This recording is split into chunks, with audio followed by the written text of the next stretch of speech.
Hai, aku Iksan. Selamat datang di channel YouTubeku. Video ini dibuat untuk memenuhi tugas individu kuliah kerja nyata dari rumah KKNDR Universitas Islam Negeri Sumatera Utara. Sesuai program studi yang sedang aku jalani, yaitu program studi ilmu komunikasi, aku akan bahas tentang komunikasi yang baik, komunikasi asertif. Atau dalam tanda kutip, ayo ngomong, gak ada yang bisa baca pikiranmu. Apakah kalian bisa baca pikiran orang lain? Atau kira-kira orang lain bisa gak baca pikiran kalian? Gak bisa kan? Nah, jadi gini, kan semua orang gak bisa baca pikiran nih. Artinya, kalau berurusan dengan orang lain, kita harus bisa berkomunikasi dengan baik. Bayangin aja, kita lagi rapat nih, atau katakanlah diskusi kelompok. Terus gak ada yang berkomunikasi. Semua fokus dengan pikirannya masing-masing. Ya gak bakal ada lah yang ngerti pikiran yang lain. Kan gak ada yang bisa baca pikiran. Di dunia ini, hal sekecil apapun, kita selalu berurusan dengan orang lain. Mulai dari pendidikan, pekerjaan, pertemanan, atau bahkan percintaan. Dan satu-satu cara untuk bisa memiliki relasi yang baik dengan orang lain adalah memiliki pola komunikasi yang baik. Ingat, komunikasi yang baik, bukan komunikasi yang tidak baik, apalagi tidak berkomunikasi. Sebagai manusia, kita selalu butuh untuk berkomunikasi dengan orang lain, dan pola komunikasi yang kita gunakan pun beragam. Nah, di sini aku akan jelasin apa aja sih bentuk pola komunikasi itu, mana yang sebaiknya dipakai, dan mana yang harus dihindari.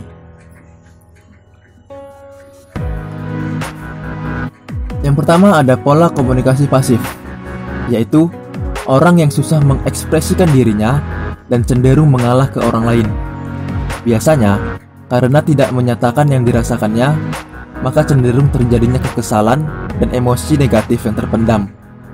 Orang yang seperti itu juga biasanya susah untuk kontak mata dengan lawan bicaranya. Susah bilang enggak, atau juga bisa ke tipe yang ikut aja deh. Yang kedua ada pola komunikasi agresif. Kalau kita tadi bahas pola komunikasi yang susah ngomong, pola berikutnya adalah kebalikannya, yaitu pola komunikasi agresif. Orang yang menerapkan pola komunikasi agresif ini biasanya memiliki keinginan untuk mendominasi segalanya. Biasanya sih suaranya keras, kontak matanya intens kayak mau melotot gitu tuh. Dan biasanya mau mengontrol orang lain dengan cara intimidasi, kritik tajam, menyalahkan, dan lain-lain. Gak usah dijelasin panjang-panjang deh. Aku yakin kalian pasti pernah ketemu sama tipe orang yang begini. Di saat bersamaan, emang kadang-kadang mereka dipandang sosok leader yang baik dan tegas, tapi tidak selalu. Kalau bentuk pola komunikasi agresif ini punya pemikiran bahwa aku benar dan kau salah, atau suka bilang bahwa caraku atau enggak sama sekali, serta jarang menerima pendapat orang lain di sekelilingnya dengan baik. Nah, buat kalian yang punya pola komunikasi agresif, sekarang aku mau nanya, apa iya kalian gak pernah salah? Apa iya kalian orang paling pintar sedunia? Kurasa sih kemungkinan besar enggak ya. Nah, kalau kalian bukan orang paling pintar sedunia dan gak pernah salah, ya gimana kalian bisa berkembang kalau gak bisa dengerin orang lain? Jangan kayak gini terus ya. Kasihan potensi kalian kalau nggak berkembang karena susah dengerin orang lain. Yuk, belajar pola komunikasi yang benar. Yang ketiga ada pola komunikasi pasif agresif, yaitu penggabungan antara dua pola sebelumnya. Pola komunikasi yang terlihat pasif tapi memiliki makna kata-kata agresif. Orang yang menerapkan komunikasi ini cenderung lebih ke ngomong pelan-pelan, gak kedengeran, susah mengkomunikasikan pendapatnya dengan jelas, dan apa yang dipikirkan dan dirasakannya berbeda dengan hal yang ditampilkan. Kalau orang pasif agresif bisa aja sebenarnya marah, tapi muka sambil senyum. Sebenarnya mereka juga paham apa yang mereka mau dan butuhkan, tapi gak bisa aja gitu mengkomunikasikannya dengan jelas. Kalau bentuk omongan biasanya suka ngomong gini nih. Ya udah, nggak apa-apa, gitu aja.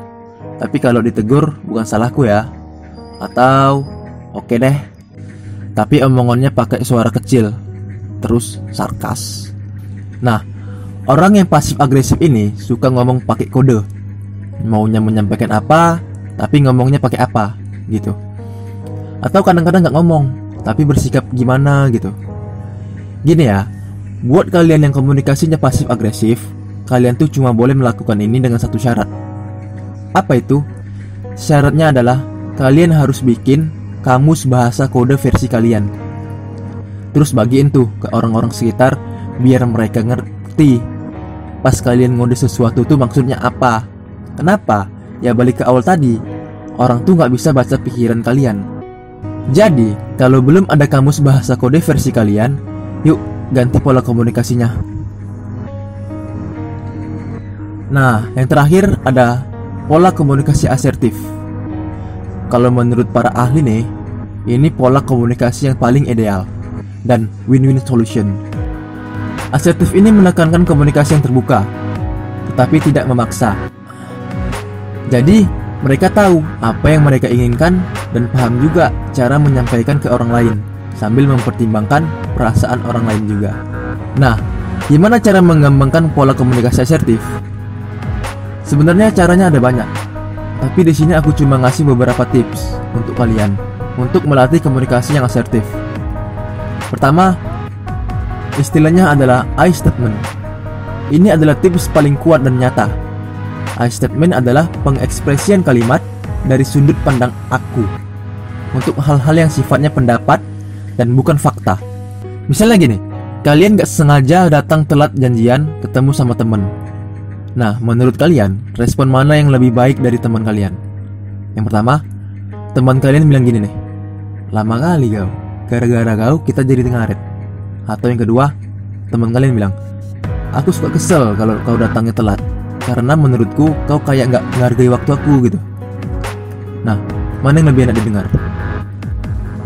Yang kedua ya, kenapa? Karena itu kan jelas, itu emosinya dia. Dia gak suka, dia marah, dan memposisikannya dengan benar. Dia memposisikan itu sebagai perasaan dia sebagai fakta, bukan sebagai tuduhan buat kalian. Dia mengekspresikan ketidaksukaannya. Beda kan? Kalau yang pertama tuh kesannya kayak ngejudge gitu, kayak merasa diserang. Sementara yang kedua, kalian jadi paham nih, oh ternyata dia gak suka, karena kalau kita melakukan ini, dia merasakan itu. Ya udah gitu, kita kan jadi bisa menerima gitu kan. Sama kalau kalian ngomong ke orang, ya harus gitu. Ketika kalian menyampaikan opini dan perasaan, ya sampaikan sebagai opini dan perasaan, bukan sebagai tuduhan seolah-olah fakta. Itu kan jauh lebih baik ya, lebih bisa diterima sama orang lain. Oke? Yang kedua, menjaga kontak mata. Katanya nih, kata orang barat, mata adalah jendela jiwa. Jadi, kontak mata itu sekuat itu. Tatapan mata adalah salah satu ekspresi paling jujur yang bisa dilakukan oleh orang lain. Bahkan ada yang bilang, kalau kontak mata yang baik bisa bikin orang jatuh cinta seketika. Yang ketiga, berani bilang tidak. Ini salah satu komponen paling penting nih. Komponen utama asertif adalah kalian bisa mengungkapkan apa yang kalian pikirkan dan rasakan dengan jelas, termasuk mengatakan tidak. Emang sih, untuk mengatakan tidak tuh butuh proses yang gak langsung bim salah bim, tapi itu bisa dilatih kok, pelan-pelan. Sesimpel misalnya kalian diajak nongkrong sama teman dan kalian ada pekerjaan yang gak bisa ditinggalin, atau lagi gak ada duit gitu, ya udah bilang enggak. Yang keempat, jelaskan apa yang kalian mau dan rasakan dengan percaya diri. Asertif itu sulit dilakukan kalau kalian gak percaya dengan diri kalian sendiri. Poin-poin sebelum ini sebenarnya melatih kepercayaan diri juga kok. Jadi kalau kalian mempraktekkannya pelan-pelan dengan percaya diri, lama-lama pasti bakal pede juga. Oke, udah paham kan jenis-jenis komunikasi dan mana yang baik? Aku harap setelah nonton ini kalian bisa menerapkannya di keseharian kalian. Karena kayak yang ku bilang tadi, pola komunikasi asertif ini win-win solution buat kalian berkomunikasi dengan orang lain. Apa salahnya sih dipelajari? Akhir kata, Sekali lagi aku bilang, orang tuh gak bisa baca pikiran kalian. Jadi, yuk kita berkomunikasi dengan baik, dengan cara komunikasi asertif. Aku Iksan, bye.